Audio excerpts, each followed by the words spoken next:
Hello students, this is our fourth video of the topic branch accounting.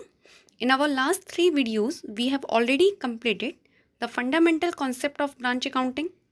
Then we see that there are three types of branches, dependent branch, independent branch and the foreign branch. अपने last videos में हमने dependent branch start किया था, जहां हमने देखा कि अगर डिपेंडेंट ब्रांच वाली कैटेगरी है तो हेड ऑफिस को अकाउंट्स मेंटेन करने के लिए 4 मेथड्स अवेलेबल होते हैं. And we started our first method, that is debtor system method.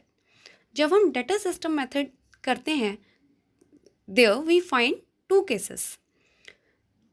The first case is that when the head office transfer goods to the branch at the cost on the cost basis, and the second case is that when the head office transfer goods to the branch at the invoice price.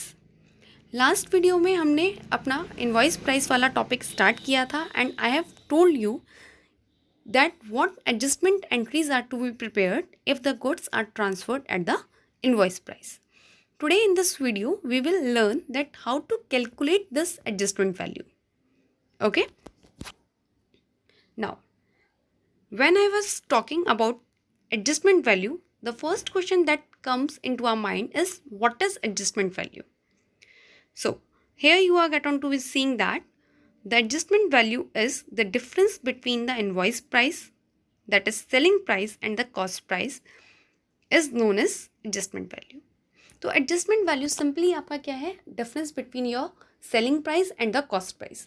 उसी selling price को यहाँ पे हम क्या बोलते हैं, invoice price. इस adjustment value को कैलकुलेट करने के आपके पास 5 केसेस हो सकते हैं. For calculating the adjustment value under these 5 cases I will take an example, जिससे कि आपको ये 5 केसेस बहुत अच्छे से यहाँ पे क्लियर हो जाएंगे. Okay. Now what I am doing,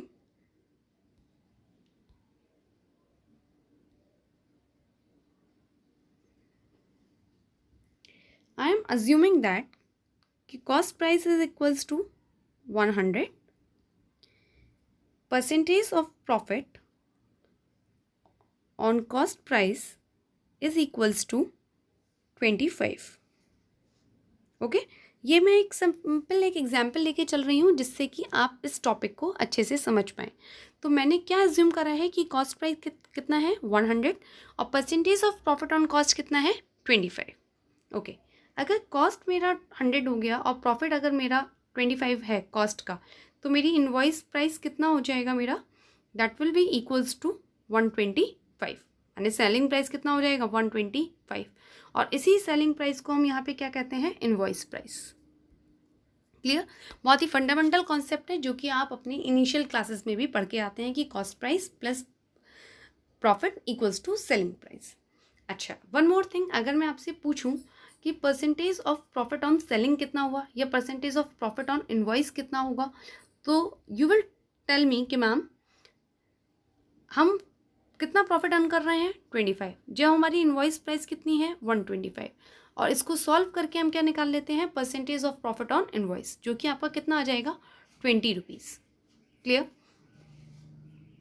now it means कि हमारे पास यहाँ पे 4 वैल्यूज़ अवेलेबल हैं. पहला, कॉस्ट प्राइस कितना 100, percentage of profit on cost कितना 25, इनवॉइस कितना आया था 125, परसेंटेज ऑन इनवॉइस कितना आया आपका 20. ओके. चलिए अब हम अपने जो 5 केसेस हैं उनको देखते हैं. पहला केस हमसे कहता है कि सपोज आपके पास कॉस्ट प्राइस दिया हुआ है और आपके पास इनवॉइस प्राइस दिया हुआ है. ठीक है. तो आपको एडजस्टमेंट वैल्यू निकालनी है. Now it's very simple. भाई कॉस्ट प्राइस सपोज हम कितना लेके चल रहे हैं 100 और इनवॉइस कितना लेके चल रहे हैं 125. दोनों का डिफरेंस कितना आ जाएगा 25.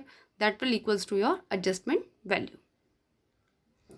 It means invoice price minus cost price is equals to adjustment value. अगर आपके पास दोनों दिए हुए हैं तो आपको कुछ नहीं करना, सिंपल दोनों का डिफरेंस निकालना है. नाउ द सेकंड केस है जब वो आपसे कहता है कि आपके पास क्या गिवन है, कॉस्ट प्राइस और परसेंटेज ऑफ प्रॉफिट आपको कितना दे देता है क्वेश्चन में, that is percentage of profit on cost. 2 चीज़ें आपको दी हुई हैं. हम जो एग्जाम्पल लेके चल रहे हैं वहाँ पे हमने कॉस्ट कितना लिया 100 और percentage of profit on cost कितना था हमारा 25। अगर आपके पास ये दो चीज़ें हैं तो आप एडजस्टमेंट वैल्यू कैसे निकालेंगे, इसका फॉर्मूला है हमारा cost price multiply by percentage of profit divided by 100। Solve करने पे कितना आ जाएगा 25। Clear. Now the third case is that again आपके पास क्या गिवन है कॉस्ट प्राइस जो कि हम कितना लेके चल रहे हैं 100, लेकिन इस बार परसेंटेज ऑफ प्रॉफिट आपका किस पे दिया होगा इनवॉइस पे। तो आपको ध्यान होगा अभी हमने पीछे निकाला था percentage of profit on invoice कितना आया था 20। तब आप कैसे करेंगे, तो आपका एडजस्टमेंट वैल्यू का फॉर्मूला है cost price multiply by percentage of profit on invoice upon 100 minus percentage of profit on invoice. Solve करने पे आपका कितना आ जाएगा 25। ठीक है, 3 केसेस हो गए। पहला सिंपल केस था कॉस्ट प्राइस और आपका इनवॉइस प्राइस दोनों दिया हुआ था, डिफरेंस निकाल देंगे। दूसरा केस कॉस्ट प्राइस दिया हुआ है और percentage of profit on cost दिया हुआ है।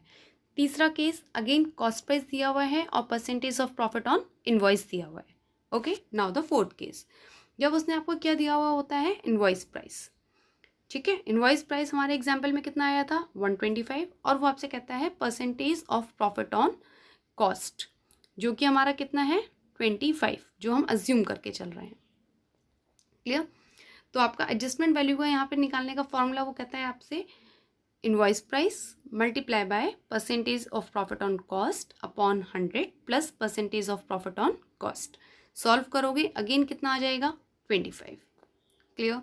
नाउ द लास्ट अगेन आपके पास क्या गिवन है इनवॉइस प्राइस। इनवॉइस प्राइस हमारा कितना है 125 और वो कहता है आपकी बार percentage of profit on invoice. तो percentage of profit on invoice हमारा कितना है 20।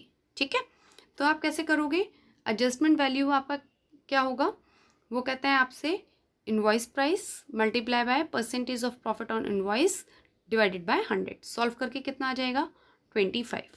आप देख रहे होंगे पांचों ही केसेस में हमारी हर बार एडजस्टमेंट वैल्यू कितनी आ रही है 25 and it is very obvious कि एडजस्टमेंट वैल्यू तो 25 है ही।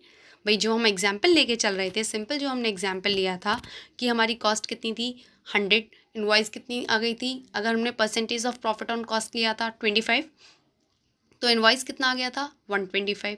इट मीन्स कि जो हमारा एडजस्टमेंट वैल्यू है कितना है 25। तो आपके पास कोई भी केस हो आपका एडजस्टमेंट वैल्यू कितना रहेगा that will remain the same.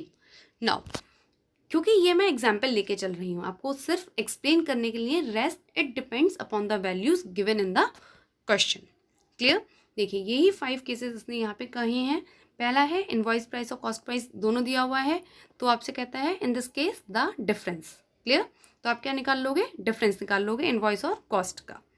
दूसरा केस है जब आपके पास क्या गिवन है कॉस्ट प्राइस और percentage of profit is fixed on cost, तो फॉर्मूला आपका ये रहा। तीसरा है कॉस्ट प्राइस दिया हुआ है और परसेंटेज ऑफ प्रॉफिट किस पे है इनवॉइस पे, जो हम केस ऑलरेडी डिस्कस कर चुके हैं। Now the fourth category is that आपके पास क्या दिया हुआ हो सकता है इनवॉइस प्राइस और परसेंटेज किस पे फिक्स होगा कॉस्ट पे, तो आपका फॉर्मूला ये रहा। और इनवॉइस प्राइस दिया हुआ है और परसेंटेज ऑफ प्रॉफिट किस पे है इनवॉइस पे, तो आपका फॉर्मूला ये रहा। Is it clear. Now I have discuss all the 5 methods. I think you don't found any problem. Still आप इसको एक बार देख लीजिए। जो मैंने यहाँ पे वैल्यूज़ ली हैं दैट आर इमेजिनरी, मैंने अपना एक एग्जाम्पल कोट करा है। एग्जाम में जो भी वैल्यूज़ आपको वो देगा आप इन फॉर्मूले में वो सब्सटीट्यूट करेंगे and you will got your adjustment value. Now in my next video we will do the numerical based on these invoice price. Okay students, till then take care, goodbye.